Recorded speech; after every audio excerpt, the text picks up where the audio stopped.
In Leicester in 1616, 9 people were hanged before 13-year-old John Smith was found to be an impostor who had faked being bewitched. The classic case of children as accusers occurs at Salem in Massachusetts. 22 people were executed for witchcraft due to the pranks of several hysterical girls who became known as the Witch Bitches. 14 years later, the girls' ringleader, Ann Putnam, confessed. It was a great delusion of Satan that deceived me in that sad time, where I justly fear I have been instrumental to bring upon myself and this land the guilt of innocent blood.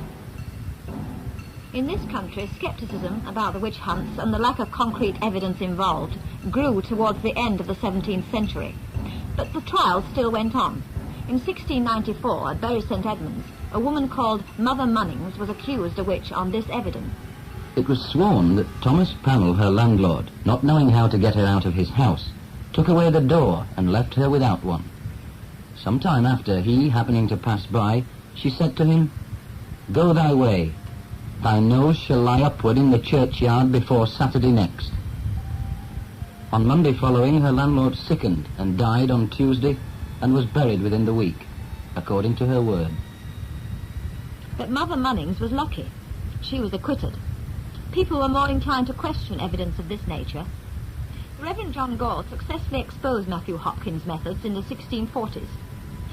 But a bishop's word has more weight than a vicar's, so the publication which did the most to bury the witch hunt was possibly Bishop Francis Hutchinson's Essay Concerning Witchcraft, published in 1718. If the same notions were to prevail again, no man's life would be safe in his own house, for the fantastic doctrines that support the vulgar opinions of witchcraft rob us of all the defences that God and nature have placed for our security against the false accusers.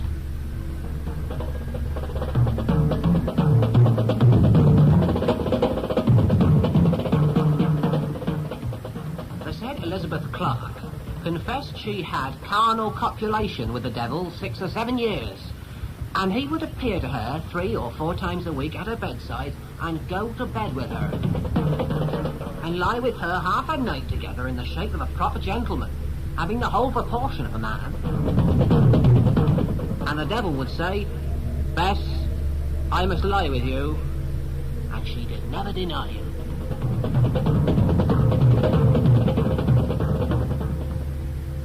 For if any wicked person affirms, or any cracked-brain girl imagines that she sees any older woman pursuing her in her visions, they hanged the accused parties for things they were doing when they were perhaps asleep upon their beds, or when they were perhaps in the accuser's own possession with double irons upon them. After Hutchinson, witch hunts were few and far between. There were isolated cases through the 18th century and even into the 19th century. You find occasional references to trials, like this newspaper cutting from 1785. About the latter end of last month, a poor woman of Mears, Ashby, Northamptonshire, being suspected of witchcraft, voluntarily offered herself for trial.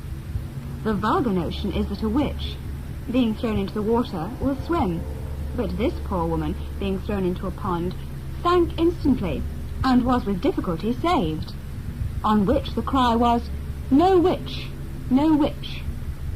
There will always be certain people willing to scoff at anything that they do not consider usual. But it is now many a year since a witch, or a supposed witch, has died the death. The last of the acts against witchcraft was repealed in 1951 and replaced by the Fraudulent Mediums Act.